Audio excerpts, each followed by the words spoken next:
Let me first guide you through some of the functions of the dashboard. We obviously have the water temperature to the left, the fuel gauge, the speedo in miles per hour and kilometers, and the rev counter, and then you have the outside temperature is the bottom left display, and the time, and the P and the S. The P is for park, so if I then put that into reverse or neutral, drive shows you the selection. S is for the standard gearbox mode. If I press C, if I press the button down by the gear shift, this button here, that cycles through comfort mode and standard mode. Now on the steering wheel you have these buttons here. The right hand buttons are the volume up and down and the telephone answer and hang up, and then the left hand buttons are to scroll through the menu. So if I give you a quick demonstration, I'll start with the bottom buttons, which will get you through the main selections. So that's pressing up, so you go to the malfunction screen, the settings screen. I'll come back to that in a second. Now this is a general display screen, shows the mileage and one of the trip counters. The car has a few different trip counter settings, but if I then press the up button, so this is the top left button on the steering wheel, shows you when the next service is. It will scroll through the different types of services, and it will either display in miles or in time depending on when the last service was. It will measure the level. I'm not on a level, so it will give me a false reading, but that functions there without having to get out, check the dipstick or anything like that.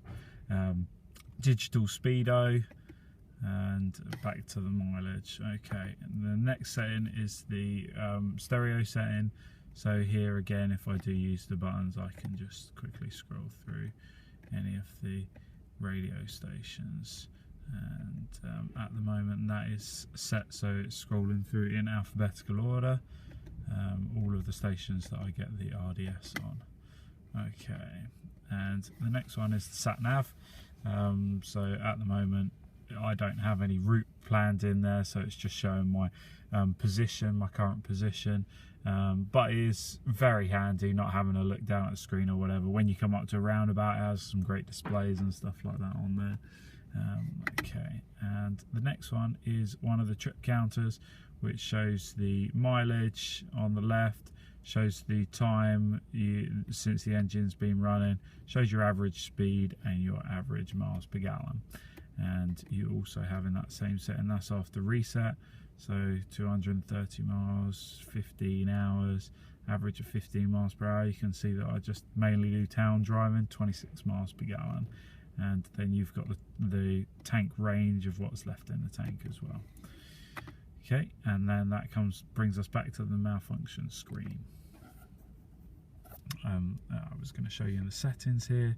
So now if I press the up button, you can see the different, so this is the headlamps. You can set them. In some countries it's a legal requirement that the headlights are always on, so you can set that here. Locator lighting is the lighting, it has little lights in the mirrors. I'll show you that when it's a bit darker, and you can turn those on and off. Headlamp delay, again, once you lock the car, the headlights will stay on for 15 seconds, just to, you know, on some cars they call them follow me home lights. So it will light up your path and your driveway, your front door to get your keys out and all that kind of stuff. And you can set the interior illumination as well. I just prefer to have it on the shortest setting, but that again is after it's been locked. And if I go into the next setting menu, okay, I have to use that right hand button. And then again, okay, so we can have it centigrade, Fahrenheit, miles, kilometers, language. Okay, and then I'll take you down to the vehicle settings. Okay, so automatic door lock, I think that comes on 5 miles an hour or 10 miles an hour. Just pops all the locks down for you. And that's the only one that's showing there.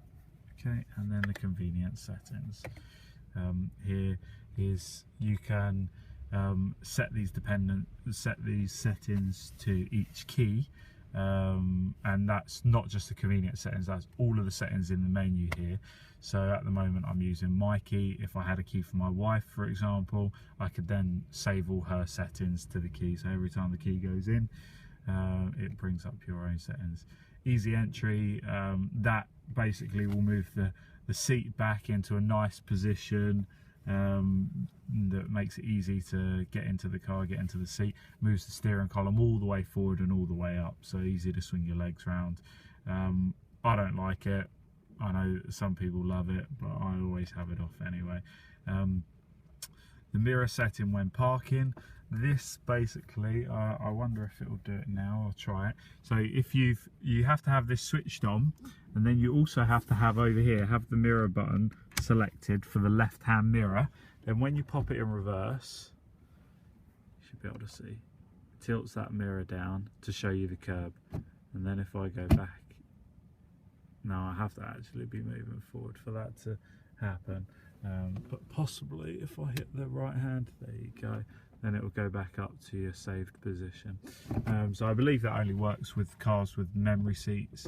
But it's a nice function to have, and you can set it on in the menu here, but sometimes it does become a bit annoying. Slow maneuvering, it's very handy, but otherwise I like having the button on the right hand side there that I can just flick it on and off as I want. Folding mirrors when locking, I love the feature. It just helps, you know, just at a quick glance you can check, see whether the car's locked, see whether you've locked it as you've walked away, you know, there's no issues there. It does become handy on some slightly wider streets, slightly narrower streets, because obviously it's a big car, so it can make a big difference. Okay, let's move on to the other interior functions.